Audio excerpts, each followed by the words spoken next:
Aneh banget, malam-malam anak ini menyusun nasi di lantai, lalu menutup mata. Setelah dibuka, nasinya hilang. Ia juga meletakkan susu dan selai. Gak lama makanan itu juga habis. Lalu dia meletakkan makanan lebih banyak lagi kan. Lalu tiba-tiba muncul wanita dan ia bilang lapar banget. Minta makanan yang lebih banyak lagi. Jadi sebelumnya anak ini susah banget kalau disuruh makan. Ibu sudah masakin makanan kesukaannya. Tapi anak itu tetap tidak mau makan dan malah marah-marah. Esok paginya, anak ini berubah total sikapnya. Pagi-pagi anak ini sudah minta makan ke ibunya. Awalnya sih ibunya seneng banget karena anaknya akhirnya mau makan. Tapi, lama-kelamaan anak itu makannya kayak orang kerasukan. Dan ternyata anak itu sudah kerasukan hantu kelaparan semalam. Ibunya langsung melempar kedelai ke arah anak itu. Dan akhirnya, anak itu lenyap bersama hantu itu. Wanita ini lagi asyik main game di malam hari. Dia mengarahkan karakter di gamenya itu untuk membuka laci kan? Tapi tiba-tiba laci di kamarnya juga ikutan kebuka. Dia mulai penasaran dan melanjutkan gamenya itu untuk mematikan lampu. Dan seketika itu juga lampu di kamarnya pun mati.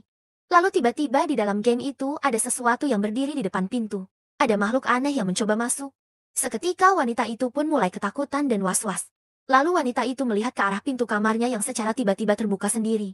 Wanita itu melihat seperti ada makhluk yang sedang duduk di kasurnya. Singkat cerita, wanita ini mendapat notif dari gamenya yang katanya makhluknya jangan dilihat karena dia malu. Namun tiba-tiba, makhluk itu pun muncul tepat di depan wajah wanita itu. Lalu cepat-cepat wanita itu mengarahkan karakter gamenya itu untuk mematikan lampu.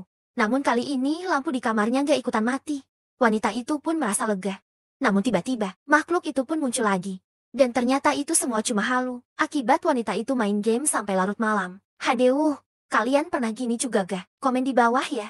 Dua pria ini ceritanya ditugaskan untuk membersihkan jenazah. Bukannya membersihkan, malah pria kacamata ini selfie dong. Setelah dilihat hasilnya, temannya kaget. Kok ada penampakan di bawah?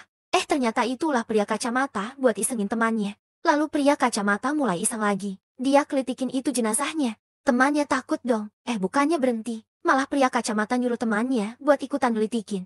Jenazahnya malah megangin tangan temennya dong. Panik gak tuh? Suasana semakin horor. Mulai dari lampu kedap-kedip, lalu gak lama lubang AC jatuh juga. Lalu pria kacamata mau buka penutup jenazahnya kan? Sama temannya gak dibolehin. Pria kacamata tetap mau buka itu penutup, tapi temennya juga tetap gak ngebolehin. Lalu gak lama tanpa sengaja penutup jenazahnya pun ketarik lalu kebuka. Ternyata itu jenazah temannya yang selama ini dia isengin di dalam kamar jenazah itu.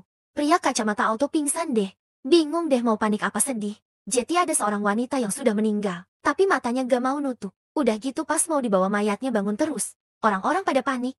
Karena wanita itu kan sudah meninggal. Karena orang-orang pada takut, maka dipanggillah seorang dukun. Arwah wanita itu pun keluar lalu nangis.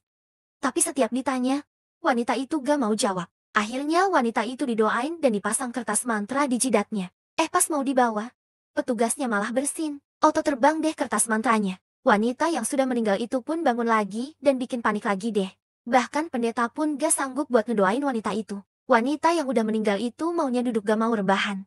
Lalu akhirnya arwahnya mau juga diajak ngobrol sama seorang dukun. Ternyata wanita itu belum ikhlas buat ninggalin dunia. Karena ternyata gak sanggup pisah sama cowok yang dia suka. Ternyata, si wanita gagal move on toh. Kalau kalian yang jadi dukunnya bakalan ngakak. Sedih. Apa panik? Komen di bawah ya. Sekeluarga lagi pada happy nih. Soalnya baru aja dapat warisan dari paman mereka yaitu sebuah rumah mewah. Kunci rumahnya aja dari emas.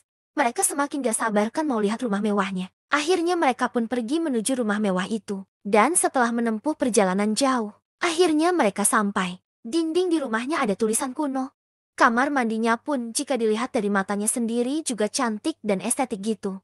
Tapi pas kalau dilihat pakai kacamata yang ada di situ, malah muncul penampakan hantu perempuan. Ngeri banget. Seketika kamar mandi itu nyeremin. Ternyata rumah mewah itu adalah mesin waktu yang dimana semua arwah penasaran dikurung. Tulisan kuno yang ada di dinding tadi adalah mantranya. Arwah-arwahnya hanya bisa dilihat pakai kacamata itu. Siapa saja yang datang ke sana membuat arwah penasaran itu marah. Satu persatu dari mereka akan dihabisin. Kalau kalian dapat warisan rumah mewah, tapi berhantu mau apa tidak? Komen di bawah ya.